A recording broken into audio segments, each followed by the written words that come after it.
In episode 2 of the History of Debunking, I discussed the Victorian obsession with death and with the paranormal. With this interest came the rise of spiritualism and the obsession with communicating with the spirit world and with the deceased. Unsurprisingly, this led to an opportunity to make money, and so a rise in the number of fake mediums, seances, and supposed proof of the paranormal was seen to occur. Faking the paranormal is nothing new. When money is involved, the charlatans come out in force. They did then, as they do now. This is because the belief in life after death and the possibility of communication with loved ones is something that people will pay money for in order to get answers, and often experience alone. The chance to witness a paranormal event, a chance to actually be both relieved and thrilled at the same time. Here are some of the tricks used by Victorian fakers of the paranormal, and some of their tricks are going to prove to be very familiar. 1. The locked box. This is basically a misdirection magic trick, but at the same time it was so convincing to an unsuspecting audience that even the author of Sherlock Holmes, Sir Arthur Conan Doyle, believed it to be true. He was also a paranormal investigator who believed his wife to be a medium, and he will be featured again in upcoming videos. Basically, each member of the seance was asked to place an item of personal significance into a box. The box was then sealed, and the medium would proceed to describe each item in detail. The audience never saw the box move. However, in reality, while the medium was putting on an extravagant performance, an assistant would move around the room dressed as a spectre. While the audience was enthralled by the performance, they would fail to notice the box being replaced by a replica. The assistant would then go backstage and communicate the contents of the box to the medium using a wireless radio. The Victorian period saw an unprecedented rise in technology and invention, which allowed the fakers to con their audience into believing what they were seeing and hearing was real paranormal. 2. Spirit wrapping. This is a technique or techniques familiar to the community.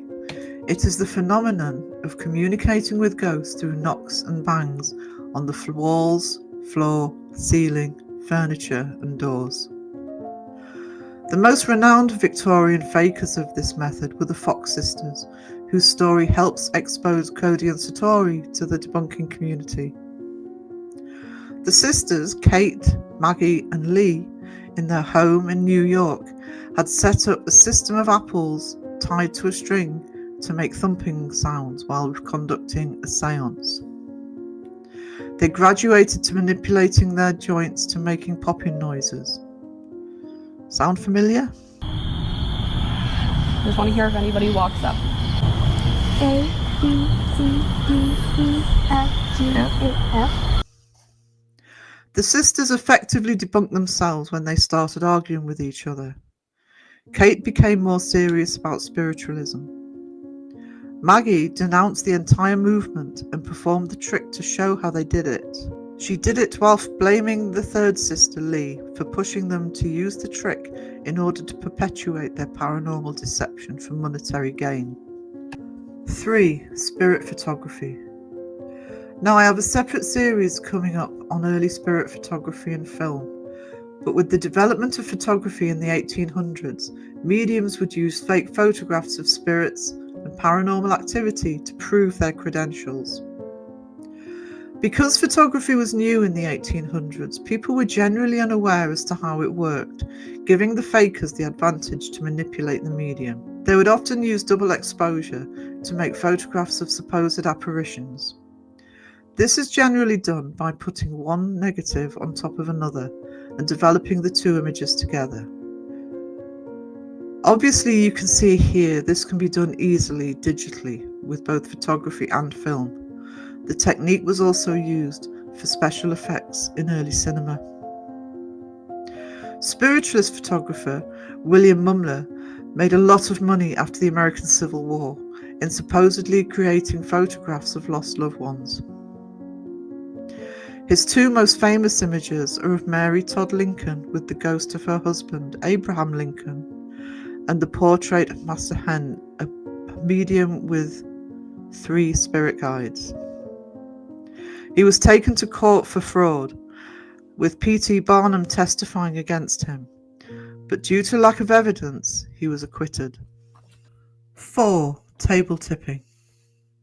This was a common occurrence in Victorian seances. A variety of tricks were used to make tables move and even float during a seance. Simple tricks like wrist hooks, concealed in sleeves, were used. Michael Faraday demonstrated an apparatus which showed the movements to be from unconscious muscular action. 2 small boards with glass rollers between them would move due to pressure, and proved it was sometimes the fingers of the participant which could unwittingly move the table. A simple purposeful method was then the medium would slide back and hook the tabletop with their hands to lift the table. Knees and feet could also be used to raise the table into the air. Table tipping has been used by some of the debunk teams, including Most Haunted, who used it regularly. The popularity of spiritualism and both the excitement and skepticism which that generated became apparent to the public in the 1800s by famous people who either supported the movement or criticised it.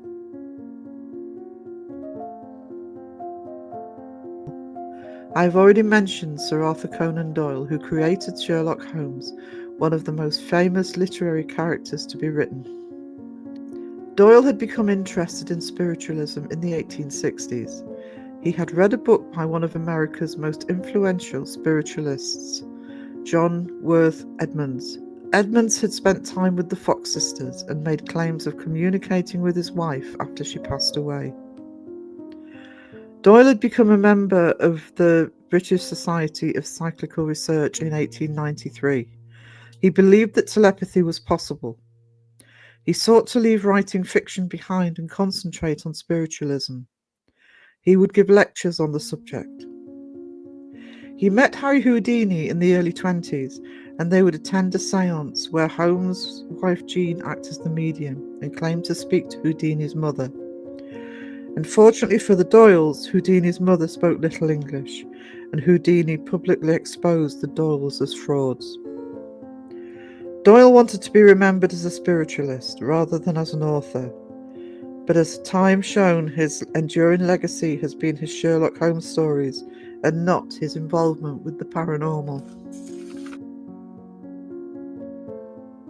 P.T. Barnum was an American showman in the 1800s, famous for the Ringling Brothers and Barnum and Bailey Circus. He was often called the Prince of Humbugs, who thought entertainers perpetuating hoaxes for money were justified. He was very much for entertainment purposes only. However, he hated those who gained money through fraud, especially spiritualist mediums. I already mentioned him testifying against spirit photographer William Mumler. Barnum exposed tricks used by mediums to cheat the bereaved. In his book, The Humbugs of the World, he offered $500 to any medium who could prove they could communicate with the paranormal.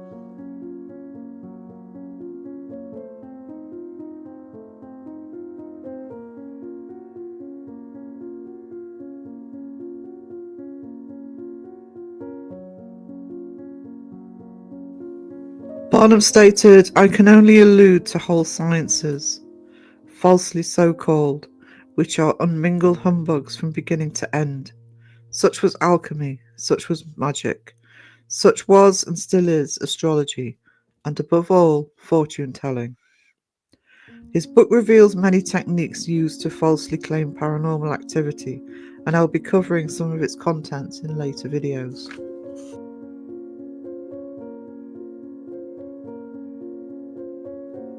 One of literature's most famous authors, Charles Dickens, was fascinated by the paranormal.